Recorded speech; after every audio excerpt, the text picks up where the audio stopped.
Hey there, witches, and welcome to Moonstone Witchery, the podcast where we talk about witchcraft and spirituality in a modern context. My name is Rian Luckard, and I am here rounding out the end of season 7 so we can get prepared to start season 8. I've already started recording season 8, but I needed to end season 7 first. So I want to talk about a couple things having to do with witchy practices and the witchy journey that many of you are on. Maybe give you some ideas or some skills or some things to practice. So it might be a little hodgepodge. I already have an episode called Hodgepodge of Witchiness, so I'll have to come up with a different little title. But let's just see where the episode takes us. You can find me on... Where can you find me? I mean, I'm like... somewhat on TikTok. You can find me in my Facebook group. You can find me teaching my Witchcraft Academy. You can find me here on this podcast. And I really encourage you to be in the Facebook group. I do community spells twice a month, and there's lots of cool stuff going on over there. So those are all the places. You know where you can find me. Let's talk about, I want to talk about some beginner witchcraft stuff actually, because I think it's important and I think it's helpful. There's so many questions that we get asked frequently that maybe like if I have it all in like one cohesive space, that might be a helpful place for people to come to just kind of dip in, or to maybe even like reinvigorate some of you who are more seasoned, getting back to basics, especially if we have a hard time sometimes feeling like we are feeling the vibe, like we can own the word witch. We can like have a spiritual practice. We can like become familiar with our tarot cards and our candle work and all the things.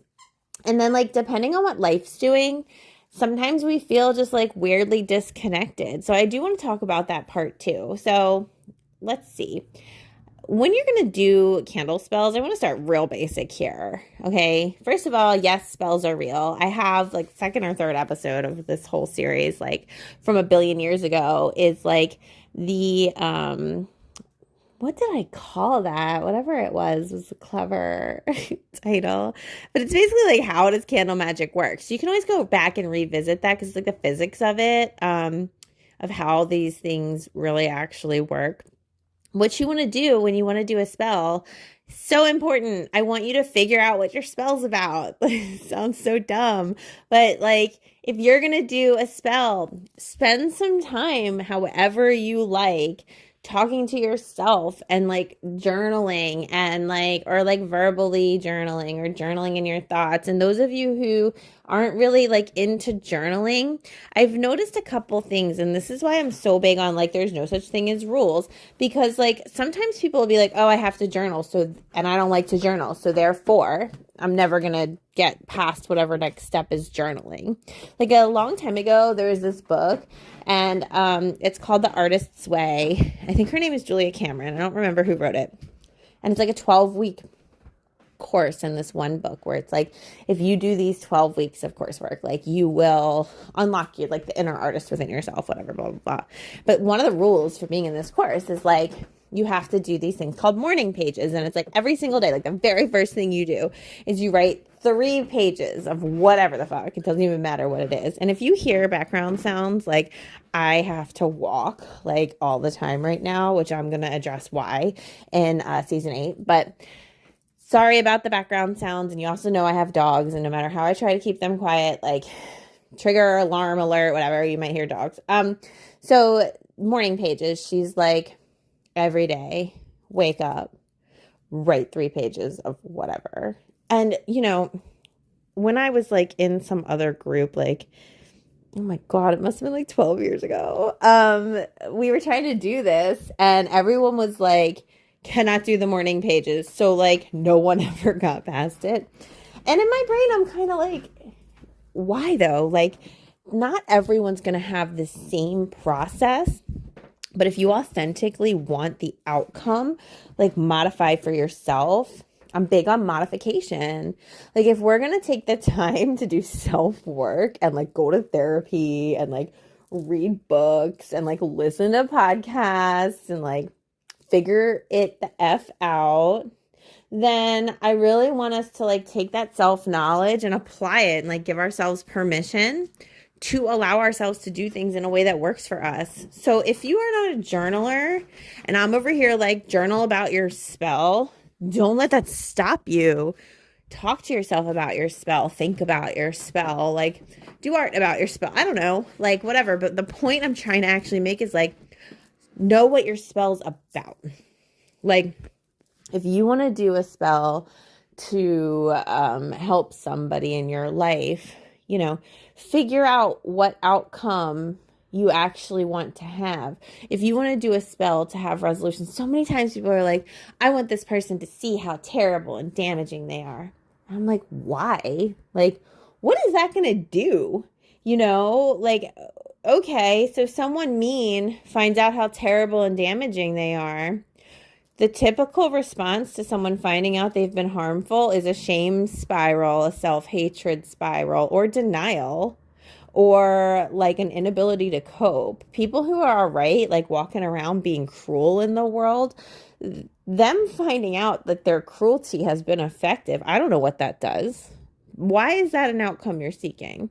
If someone's been harmful to you and you're still focused on them and their experience, I don't know how helpful that is. So this is why I want journaling or processing or really thinking through to take place on the front end of a spell. Like if they find out that they're an effed up person, then what? Like you want them to suffer. You want them to feel how terrible you felt. And this kind of is like boomer mindset, my friends. It kind of is.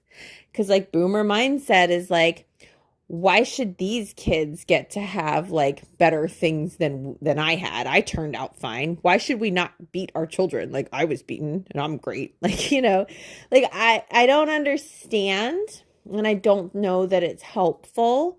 I want you to kind of really center on yourself. So before you do a spell, I really want you to figure out like what do I want the outcome to be for me or for the collective or for self-improvement or whatever. So that's like super first thing. When you're doing a spell, make sure you've thought through what you're actually calling forth. Secondly, and oh my gosh, this is such a PSA, like spells take time. Spells take time. Spells take time. Spells take time. And like sometimes when you're super hyper aligned with the spell you're doing, it will land immediately, right? Because it's like you were right on the precipice. You've been working on it anyway. The spell pushed the energy with the forward momentum that you have already created. And it's like, here it is. And sometimes the spell has to maneuver things around, or the spell has to get you to opt in to doing things a certain way, or it has to give you opportunities to kind of like align.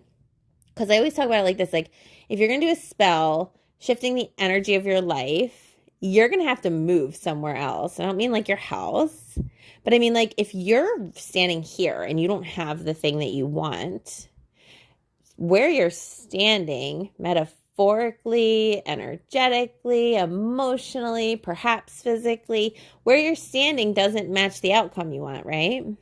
So, ergo, if you do a spell and it's going to call forth something else, you have to move.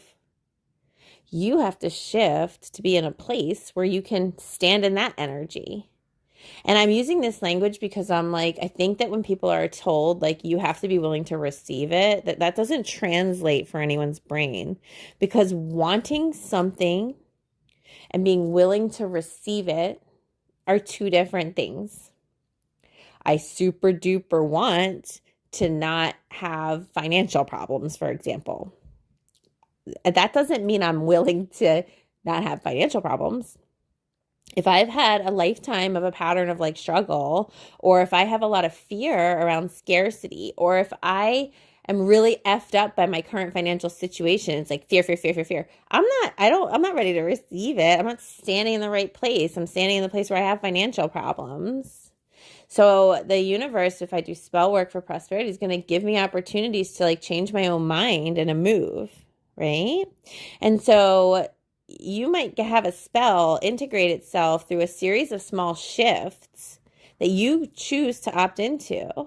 And this is why I'm always like, live in alignment with your spell work. follow your intuition a million billion after you do a spell, because the universe is moving you, it's recalibrating you. You have to opt in. You are in co-creation of your life. It's you and the energy external to you. You are the internal energy. You are the energy that is being held by your own body and your own wisdom and your own self, and you're a little capsule of energy that is contained, but it's also fluid. It comes in and out. You're an energy transmuter, so the energy that's contained within you can change, which is magical as shit, right? And then you're also co-creating a reality external to you, and that's what the universe. What spells do is they can shift that reality. They can put you in the flow of the one that you're wanting to be in, and then they nudge the internal energy you're holding. And they're like, how about you change like this? How about you change like that? Because when you change like this or that, now you're standing in a different lane. That's powerful. But that's also why sometimes people are like, well, my spell's not manifesting. Well, it is very internally first, very subtly perhaps first, but it's still manifesting. You're still doing it, provided that you act in alignment with your spell work and you listen to the nudges and you follow the intuitive impulses and you do the work that comes up, okay?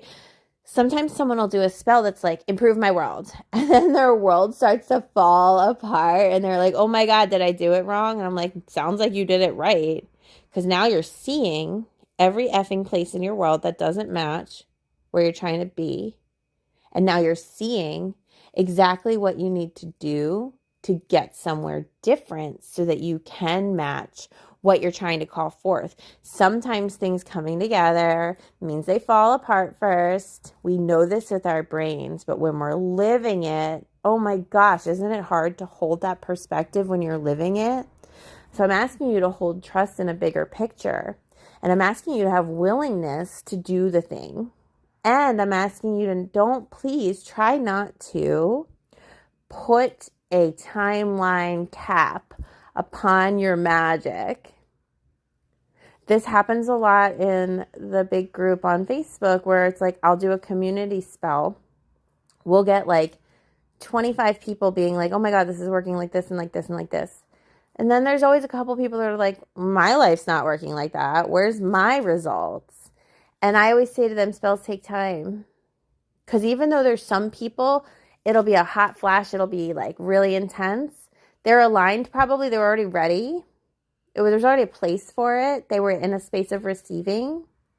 Because I do set my spells to manifest immediately. And immediate is completely subjective based on what immediate would look like for each individual. I also set my spells to be perpetually continuous.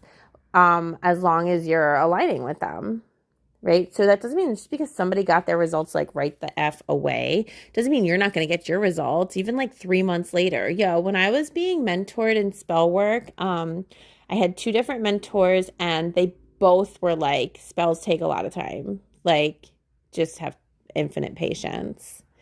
And I don't know if I teach that hard enough because I don't want to limit people either with like the concept of a lot of time. I think they happen. Spells happen. I am known for saying your spells always work because they do, unless or until you break your own spell work. So keep that in mind when you're like panic.com about like, oh my God, I didn't get my results, whatever. Well, what is happening? Like what's different that is going on? And how could that align with the outcome that you seek? I think so many of our own problems, you know what, like, gosh, this is such a theory I have right now in my life, which is like, such a high percentage of our problems would be solved if we approach things with like curiosity. If we were like, interesting, let me watch this. And you guys know, like, all I talk about is like, be the observer, be the observer, be the observer, be the observer. Like, you're not this creature and you are, but you're mostly like able to watch it and like blah, blah, blah. And I know I go on and on about it, but it's like, because it's a helpful tool.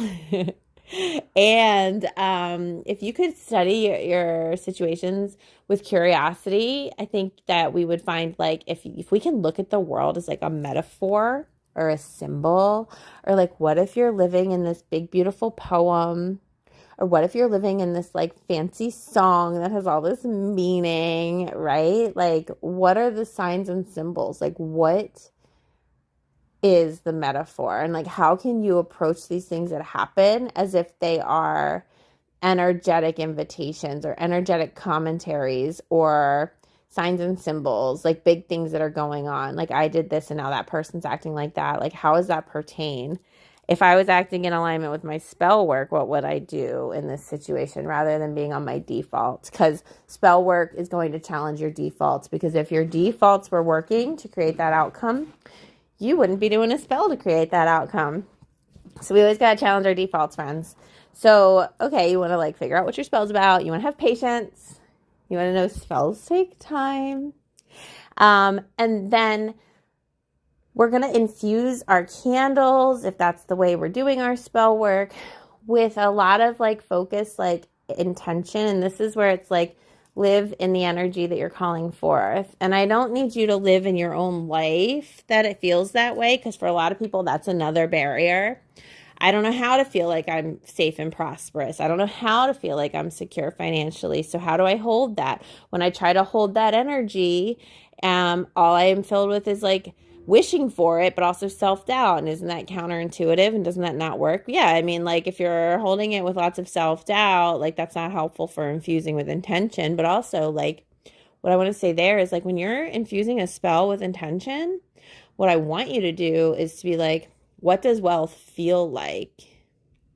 What does luxury feel like? What does having like the freedom to not worry feel like? Because also, true story, when we're manifesting prosperity, and this is just my one example for this, we could be talking about health or love or protection or whatever. But if you're manifesting prosperity, usually what you're actually manifesting is like freedom and safety.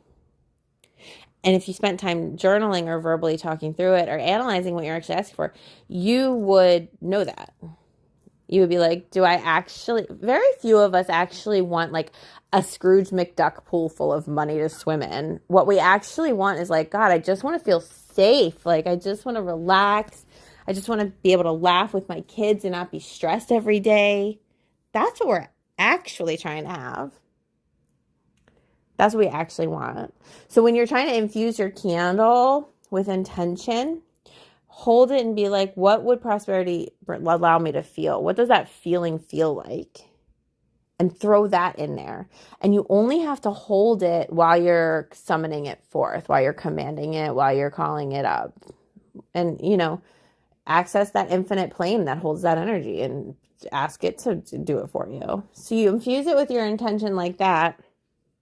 If you're calling something forth, carve that candle from the base to the wick. Think of it like this. If I'm calling something into my life, I want it to grow and expand. Trees grow from the root up. Flowers grow from the root up. Children and people grow from the ground up. Like things that we call forth get bigger. They go up. If you're trying to get rid of something, I want to remove this person from my life. I want to remove negative behaviors. I want to get rid of this or that. That's going to go from the wick down to the base. Things burn down. When we're getting rid of something, they are diminishing. They're getting smaller. They're going away. And that's even helpful with your chanting to your candle during the spell work. As this candle burns, so does my, self-harm. So does my negative self-talk. As this candle gets smaller, so does the presence of so-and-so person in my life, right? So think about it like that. So these are how I want you to do candle-related magical things. Oh, and I always say, set it and forget it. One of the most powerful things that you can do with your candle work is to put a lot into it. You're going to journal, you're going to talk to yourself, you're going to figure out what you're actually calling forth, you're going to hold that intention, you're going to carve it, you're going to oil it, you're going to bless it, whatever. Then you're going to light it, and then I don't want you to think about it again. Because I want you to just assume that it worked. If we live in that world where we assume that it worked, then it's easier for us to align and to stand in that new lane that we're talking about, where we just are living it, The self-doubt steals energy from the spell work. The more we think about it, the more we siphon some of its energy. And what we're trying to do is dispatch it into the energy realm and let it go figure out how to bring it to me. It's not my job. It's not my business. I don't know how the candle's energy is going to go find that energy and direct it to me. I just know that it will. Because energy is just doing what it's doing until someone makes a different suggestion and nudges it in a different direction. So I know it's going to nudge it in a different direction. I know it's going to bring it to me. It's not my job to figure out how. So you want to like hard infuse it. Get it there. Tell it what it is. Tell it to bring it to you. And then you're like done thinking about it. You don't want to panic about it. You don't want to be like, is it working? Is it working? Is it working? Is it working? You know, you just like, you know how when you're baking something, if you open the oven a bunch, it like ruins it. Like it like changes the temperature.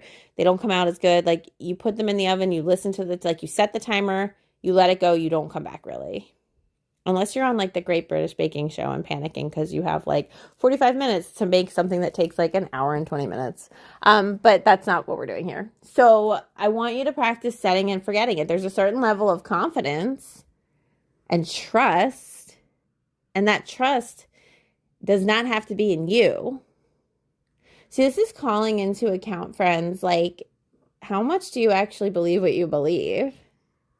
You know, if we're like, I'm accessing a benevolent energy field to share its benevolence with me, and then we're panicking about it, do we actually believe in how benevolent that energy force is? This is trauma work. I mean, trauma is subtly so all over the place, everywhere, all the time. If we have a hard time trusting even our wishes, which is sort of a version of what a spell is, like, is it safe to wish that? Am I going to F it up? Is something bad going to happen instead? That's trauma, friends. That's a space for you to do some shadow work. But shadow work doesn't always have to be about like dissecting every part of yourself. Sometimes it can be about just retraining behaviors that take you out of your peace. Shadow work can be in the present moment where you're just like, I am not going to do this to myself today. What can I do instead? I'm going to set it and forget it. Every time I think about it, I'm going to do something different. I'm not going to feed the trauma response, basically. You don't have to go dig up the source or excavate the source of the trauma. Who even knows? Like, I'm sure you already know, you know, what the source is. Oh, I never felt safe at home. So it's like, I never feel safe anywhere. Okay, well, we already know that. So let's practice like modifying our behavior to feel safe at times instead. Like we can't fix that part. We have a therapist. We work on it in therapy. In my regular life, when I'm not feeling safe and objectively speaking, I know I can like choose to try to feel safe. Then modify your behavior. Don't dig all the way in. Just be like, I'm going to choose to be all right here. I'm going to watch myself be okay. Because that starts to rewire the neural pathways in your brain. Watching yourself feel a little scared, but then not die, but be okay instead. Like that starts to rewire you to a place that you actually are okay. And then you're like, your brain starts to go, oh my gosh, I didn't used to feel okay, but now I do know how to feel okay. Set it and forget it really helps you with this. It can help you with boundaries and communication too. Especially if you're someone who's used to like placating, enabling, and like kind of petting someone into submission when they're kind of being intense. Say what you got to say and then don't say anything else. It's scary. Also, what's scary is to just not write like LOL at the end of a really true sentence, or to not like put some cute emoji in the text after you've said something very honest. Because these are ways that we subtly be like, but I'm still nice, like tee. And then that's siphoning again some of the power from what you just said or did. This is shadow work. It's in the tiniest, littlest moments. The most effective shadow work is frequently in the tiniest, littlest moments with yourself. So, okay, so we've got candles covered. Anointing oil is usually a blend of different essential oils that bring different properties to the work that you're doing. So if you want to anoint your candles and oils, like check out what oils you have. Look up the properties they contain. Figure out which one aligns. As you put it on your candle, like tell it like, please bless this candle and this energy work with this specific facet of the energy you have to offer. Because you're going to discover that most plants do a multitude of things So you want to activate the one part of that plant that you're actually using it for and telling it, like, just talk to things. What if everything has some form of consciousness? What if it does? We can't prove that it doesn't. We really can't. What if it does? And what if, like, your words are a manifestation of energy? So, which they are. Your thoughts are made of energy. Your thoughts are made of like electric impulses firing between your brains, and then they create this nebulous, undefinable thing called a thought. And then when you take a thought and you speak it into reality, now it has sound waves attached to it, so it exists in reality. And you can communicate through that energy that has been turned, like taken from the astral, taken from somewhere, turned into this realm. Now it's your words in this realm. Tell the energy in this realm that is in the form of your essential oil, which part to use, and then go put it on a candle and then turn it back into energy and distribute it back to the energy plane where it shifts things around and becomes manifest here. It's a circle. It's the circle of life. I'm not going to sing. I really would like to, but I won't. Same thing goes for crystals that you're incorporating into your spell. You're going to pick up a crystal that does the kind of thing that you want to do. And BT dubs, minor little side tangent here. If you have enchanted crystals that you have bought off of my spell table, if you've ever bought a crystal that is spelled for prosperity, use that in your prosperity work. Put it in a money bowl. Put it in your kitchen. The kitchen is the home where it's the part of the home where we nourish and feed and create and grow and gather and collect. Prosperity items in the kitchen increase all of that. And they increase our finances. Because that is how, in this plane of reality, at this time in history, we nourish and feed.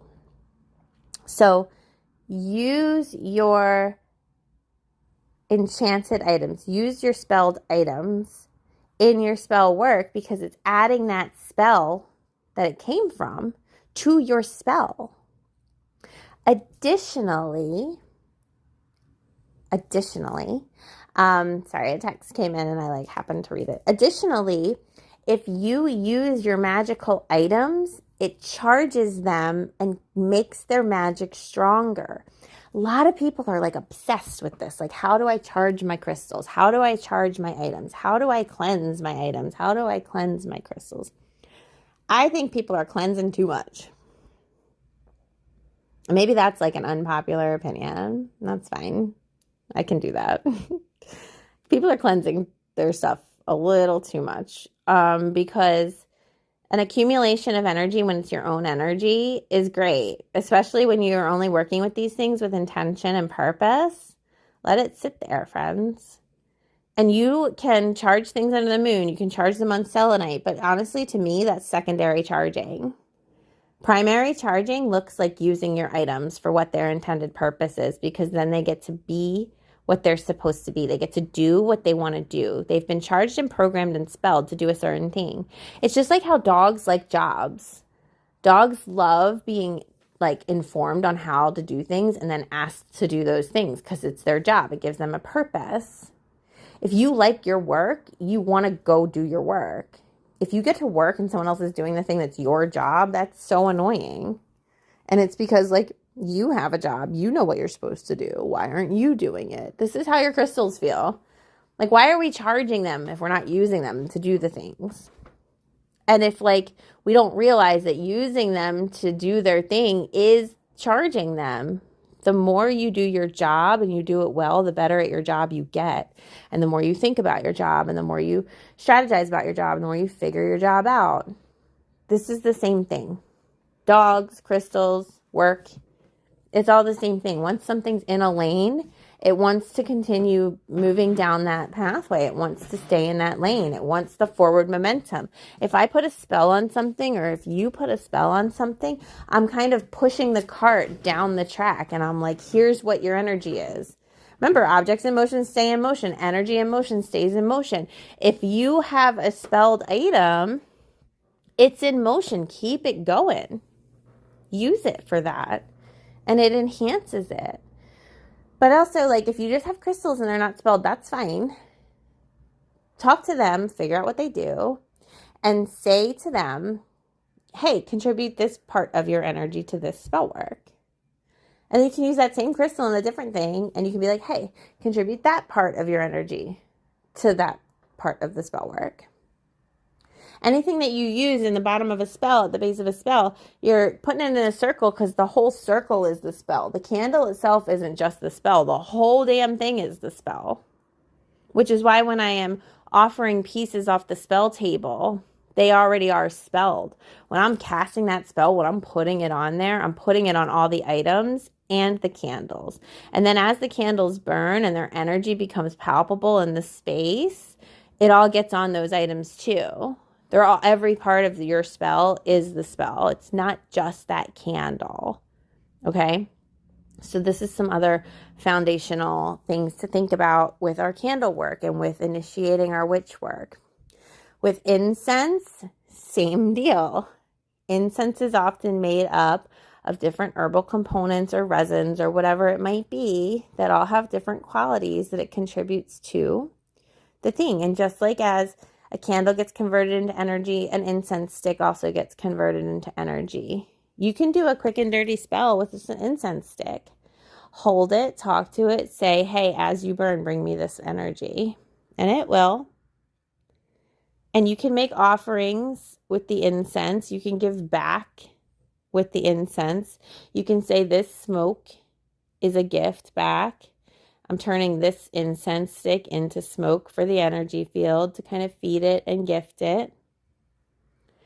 I do know that a lot of people really like to work with different deities. I think that's fine.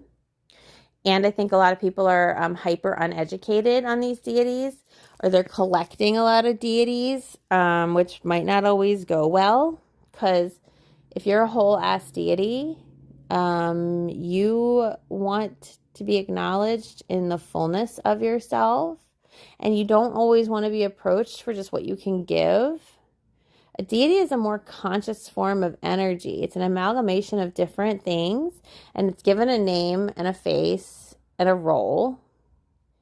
And it wants to be addressed as an individual with that name, that face, and that role. Even though they are an energetic being, they're kind of an interdimensional being.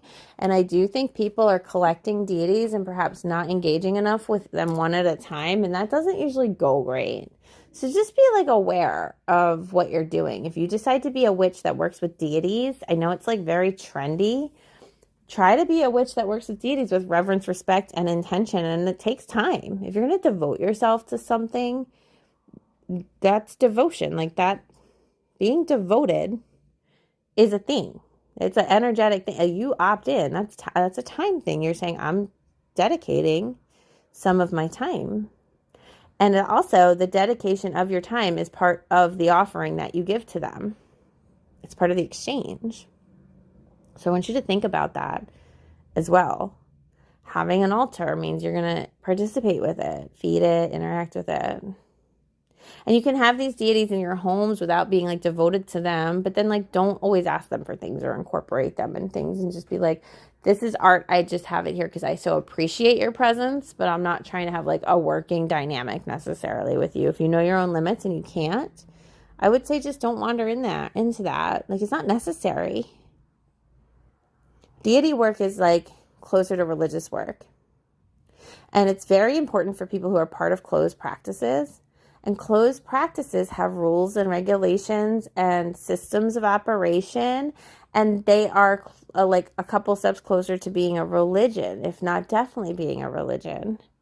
And if that's not vibing with you, like, you don't have to have a deity to be a valid witch.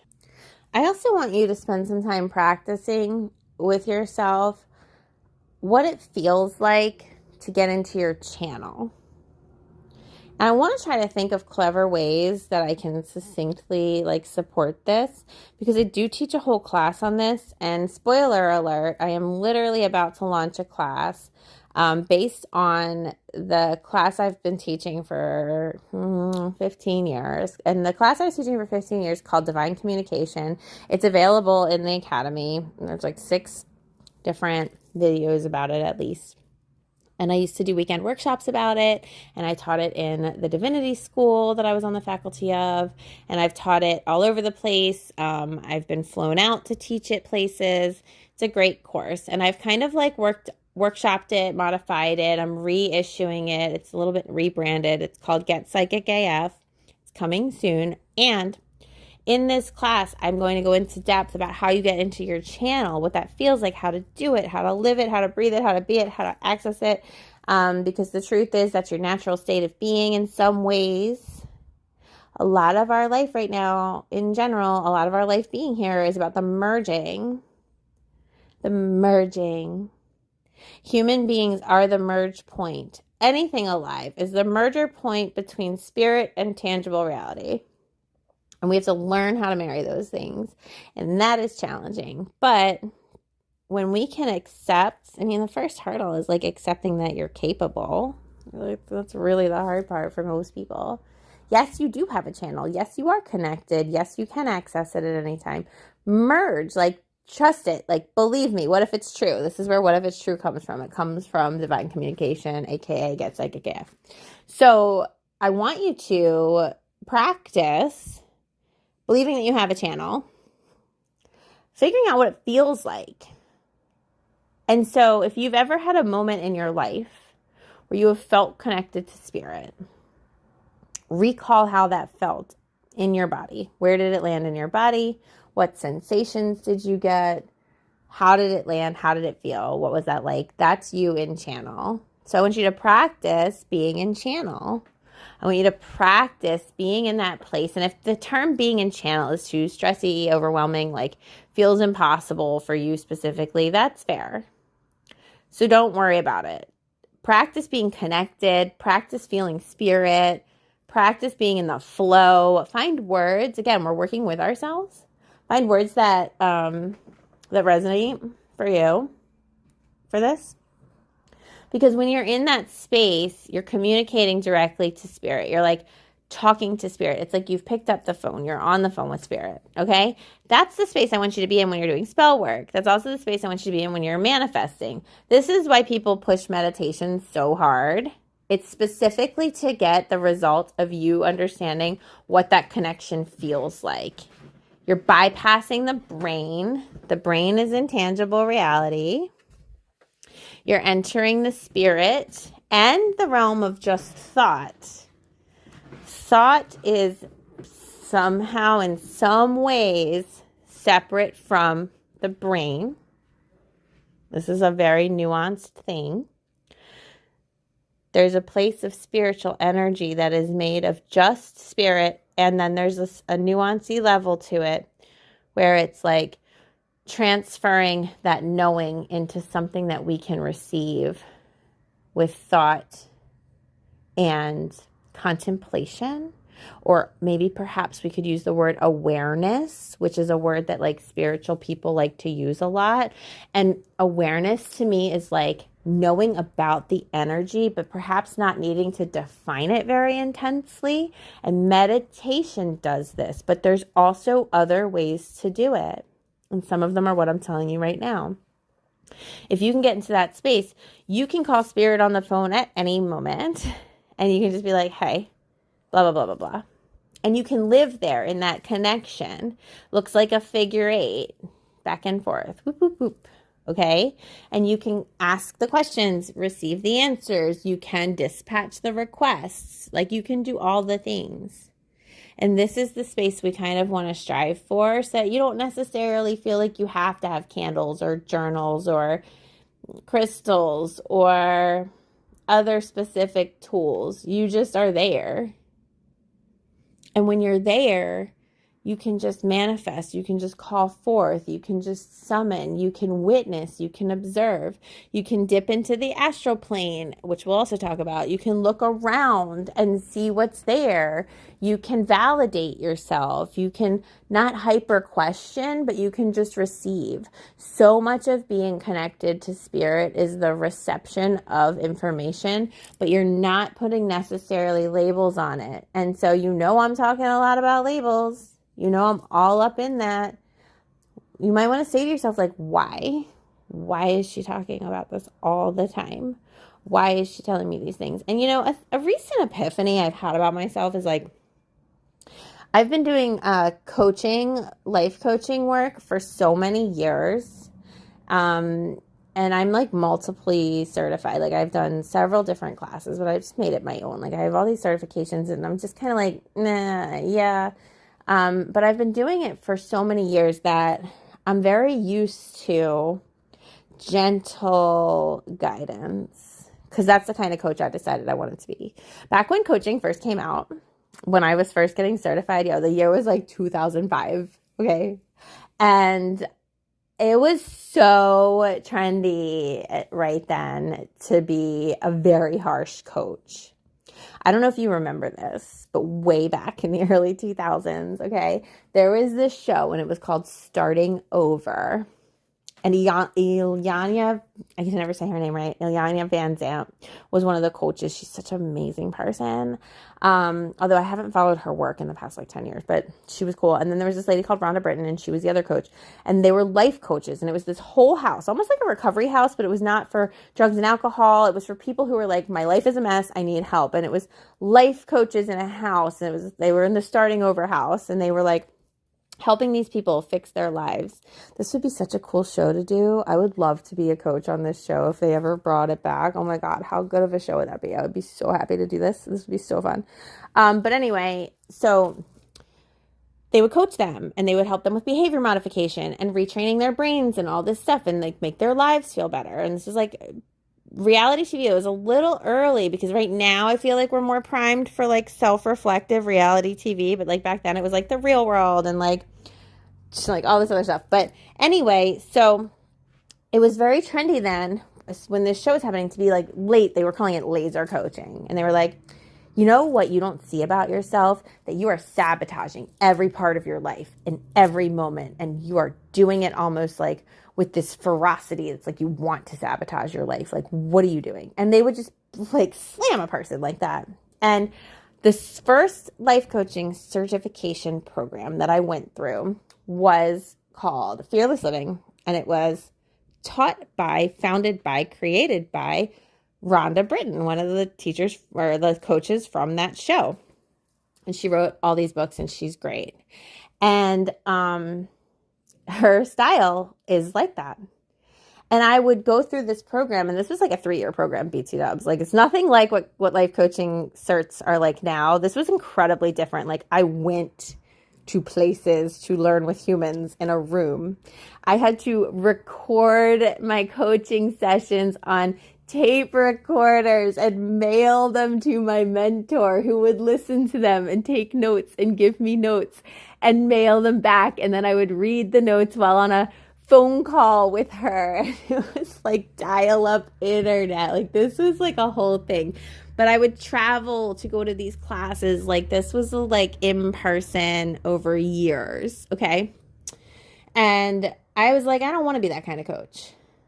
I think people are like, the world is mean because the world that I came up in was mean. I cannot explain to you how mean every single day of my childhood was. Oh my God, just swimming in meanness. And people always telling you the worst things about yourself and their interpretation of you in a way that was like hurtful AF. And like, I don't even agree with it. Like you're interpreting me through your own lens. Like, ew, right? Like I didn't like it. And I don't like meanness. And so my coaching practice has been very like observational, but honest, but in a way that is like palatable. And I will plant seeds like way in advance. I will be like, okay, this person's goal is to get out of this relationship. Let me plant seeds about self-confidence right now. Because I know that in order to get out of the relationship, we need to build self-confidence. But that doesn't seem connected to them, but I know it's connected. So I plant all these seeds and I gently kind of guide us to places. And then, halfway through the coaching, I'll be like, remember when we did the self-confidence work? Can you see how that would be helpful right now? What tools can you use from that in this situation? Because I already planted a seed and we've already been tending to it. And I do that here. I do that on my podcast. I do that with you guys because I want to kind of build us to a place of putting those pieces together for ourselves and being like, oh, I get it. But something I'm starting to feel like is happening for me is like, I think I'm being too subtle. I think I'm being too big picture. And I think sometimes it would be helpful to be a little more blunt or a little bit more on the nose, and not in a mean, like laser coaching kind of way, but in the way that kind of like really kind of clarifies the point. Because like I need us to feel like we're able to see these kinds of like labels, like I was talking about a few minutes ago, and to understand like why it's important to break things like this. How are we holding ourselves back and holding ourselves down? And then what's the bigger picture of that? What's the bigger impact? Because I'm going to talk way more about this in season 8. Yo, I've been dragged for the past year, my friends. I have been dragged for the past year. If you think that your spiritual self-work, your self-development, your leveling up is ever going to go away, I have a bubble to burst for you. Because I have been doing intense levels of self-work since I was 18 years old. I am 42. And I just got dragged through it for a whole almost year now, my friends. And I have really done a lot here. And what I see on the other side of that is like, it's time to like, yo, we got to live the work. And we can't do it for our own sake alone. And so like, it's helpful for you to be able to own and take ownership of who you want to be and figure out how to become that person. What do you want to do? And figure out how to do it. Let's eliminate self-doubt. How is it serving you? How is it serving you to think you can't be this spiritual, magnificent creature? How is it serving you to self-doubt yourself out of your manifestation? How is it serving you to get lost in these spirals in your mind? How does it serve you to feed the stories of other people, to seek their approval? Ew, who cares? I know it's hard not to care. I know that. A lot of us are thinking that the reflection we receive back of ourselves is one way of knowing the truth of ourselves. And I just want to be like, if you met 300 people, there will be 300 different versions of the truth about yourself. And no one ever thinks about the 301 version, which is your version of yourself. What does truth even mean? What the hell does truth even mean? I don't know. I don't think it means anything. I don't think that random guy at Wawa's version of me is more honest than, kindergarten teacher's version of me, is more honest than my dog's version of me, is more honest than my wife's version of me. They're all honest. They're all accurate in some way. And they're all completely wrong, too, at the same time. All you can ever do is know what your version of yourself is. And then if you start looking at the versions of the stories that you are feeding about yourself, why are we picking to see ourselves that way? And what I don't mean is like, just lie to yourself. Just pretend you're nice when you're not. No, I'm like, are you being who you want to be? Do you want to be a spiritually connected person? Cool. Well, go listen to my episode called What You Want Is Meant for You and realize you already are that and live like that. Like, see, this is the kind of vibe I'm sort of having now. Little bit less like gentle, little bit less like holding our hands, but like y'all have 7 seasons of holding our hands. And even I need that. Okay. I'm not trying to be mean. And like, there comes a moment with all of my clients or my students, especially my students, where I want to be like, when have you learned enough? When have you taken enough courses? When have you read enough books? What will be the tilting point that you can take ownership of your own knowledge? And I'm going to say that to us right now. When have you wanted it enough, wished for it enough, been envious enough of other people that you can say, I'm that too. I have that in me too. What if it's true? What if she's right? What if I can access this if I just believe it and I try? When do you let yourself do that part, my friends? Because the world actually actively needs you. Have you looked around? It's a nightmare out here. It's just getting more and more nightmarish.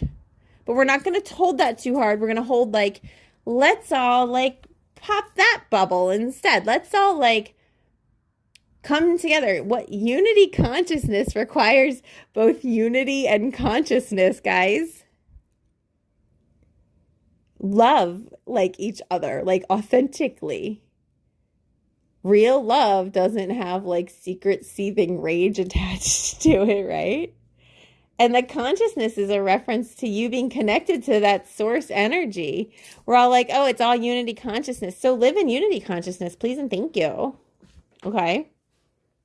All right, so these are my fundamentals. Kind of went on a ranty rant there. Sorry about it. This is going to wrap up season 7. Season 8 is going to be a whole ass situation. Season 8 is where I'm about to start telling you my stories a little bit more. Because a lot of this is for teaching. A lot of this is for sharing, and that's great. And I also tend to repeat myself because there's only so many ways you can say the same things, right? So what I want to do now is teach through my shared experiences for a couple reasons. One, I think it's important that you understand the humanity of who you're listening to. I also think that it's important that those of us who have been doing spiritual self-work for like a lifetime, that we are transparent about our journey and our struggles and our wins and the thoughts we think as we go through things and the feelings we feel and the energy we hold. And also, I have some tea to spill, and that's the real deal. So I'm going to spill some tea in season 8. And I've also been getting a lot of downloads, but I've been in this weird place of silence and like keeping everything to myself. And that's been part of my journey. And I also think that I've let the pendulum swing too far from like narrating every effing thing to now I say nothing. And I am forcing myself into a space of equilibrium. And rather than leaning so hard on teaching and sharing lessons, I think I'm supposed to start sharing of myself. And I have these downloads that I've received, and they're about weird ass topics, friends. I'm finally going to talk to you about time. And a lot of downloads I've received about the nature of time.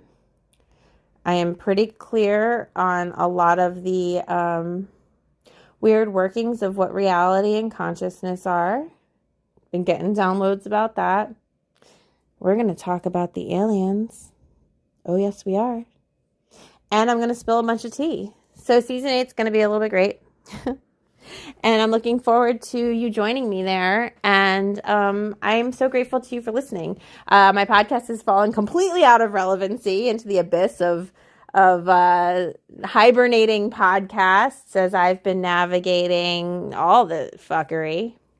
So it would mean the world to me if we can like revive my podcast. So if you can help me with that, participate, like pay it forward with some good vibes for me, that would be amazing. Share my podcast, like tell people about it, link it places, even though algorithms hate links. Link it in your comment section. Maybe do a post that's like, I have this dope ass podcast if you're spiritual, and then throw it in the comments because the algorithms hide comments or hide links in posts, whatever. And if you don't want to do that, that's fine too. I love you anyway. But I'm trying to come back to life because my life for almost 3 years has been a really dark night journey of my soul. I've been having a hard time. And I have been fighting like anything to just climb out of a hole that I fell into. And I think many of you can relate to that. And if you can relate to that, I want you to know you're not alone. I want you to know I'm about to tell you all about it, my side of it, what happened to me. And I want you to know that, like, I'm asking for some support because it is requiring bravery for me to show back up because I really had a decision to make. And that decision was quit or show up. And I picked show up. So if you can have compassion for that, and you can see me showing up, and you have ever had to pick to show up, I just want to thank you for being here and holding a space and witnessing me showing back up. This is some self-work too. So I love you, and I'm grateful for you. And if you can share my showing up, that'd be dope. And if you can't, that's fucking fine too. Either way, we're in it together, my friends. And I love you all so much. And I will talk to you soon. Bye-bye.